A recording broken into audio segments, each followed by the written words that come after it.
Hey everyone, I hope that this finds you well. I just wanted to check in with you now that we are moving from Unit 6 to Unit 7. Unit 7, we will look at some of the career paths and other kinds of opportunities that you may have if you study history. I also hope that we'll have some conversations about how studying history can be a positive and a very helpful thing in terms of critical thinking skills, historical thinking skills, no matter what your major is or what career path you're on. So that's where we're headed this next couple of weeks.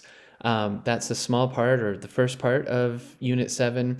The second part of Unit 7 will have you focus on the research that you need to complete for the final project. So I'll say more about that in just a second. If you've fallen behind at this point, no need to sweat it. Let me know if you have questions or if you need any help about catching things up. I really enjoyed reading through your comments on how to ask meaningful questions that will help you to limit your research projects to a kind of manageable level. There's also something that Celicia pointed out on her post about the 24th Infantry. So this is going back to the end of Unit 5. But the last question that she had was, how do you know if you're done with the research project? Because there's always so much to try to find. There are always gaps in the historical record. That can be a difficult question to answer. And I think that the best answer I have, at least, is having a focused research question that leaves things open enough for you to pursue a meaningful path that will look at multiple perspectives on the particular topic that you're interested in and that you're working to share with others, with the public.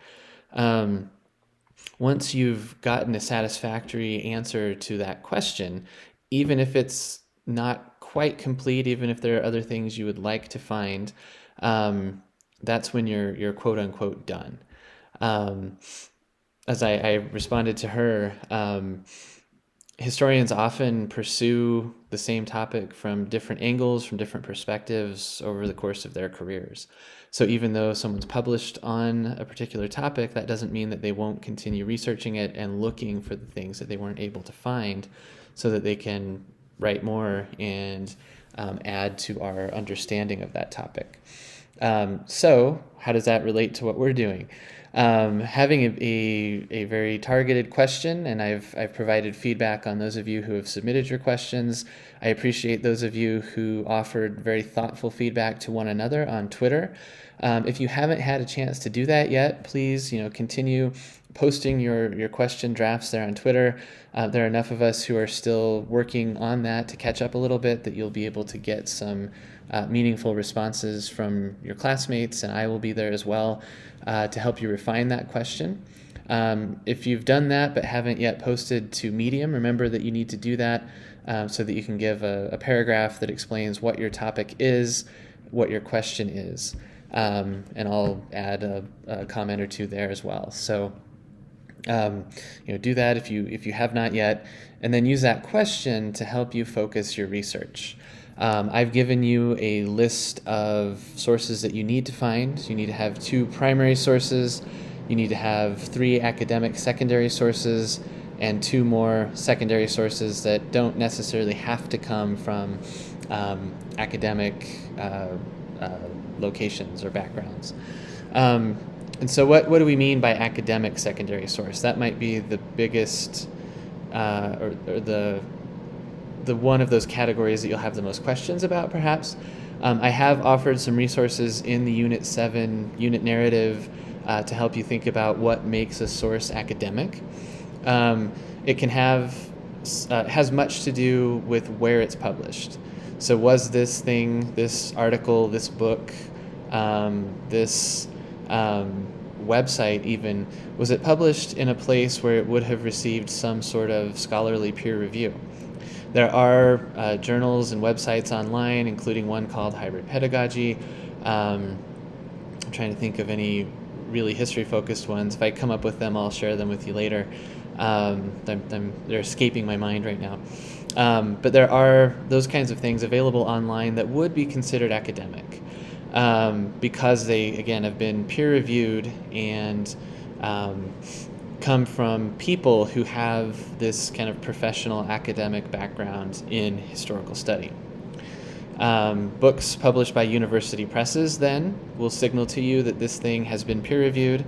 You can do searches within the CNM libraries search online, where you can limit the results to peer-reviewed articles, so that you know that you're getting things that have been peer-reviewed, things that are published in academic journals like the American Historical Review, the New Mexico Historical Review.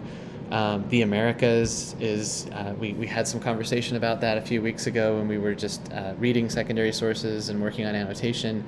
But the Americas, it's published by a group associated with the Franciscan Order, but it is recognized as a scholarly journal that conducts peer review. So again, if you have any questions about that, please don't hesitate to ask. Also, put your questions out there on Twitter for the rest of us. Other folks in class have a good or have important perspectives on these questions, as well as me. You don't have to use me as your only resource.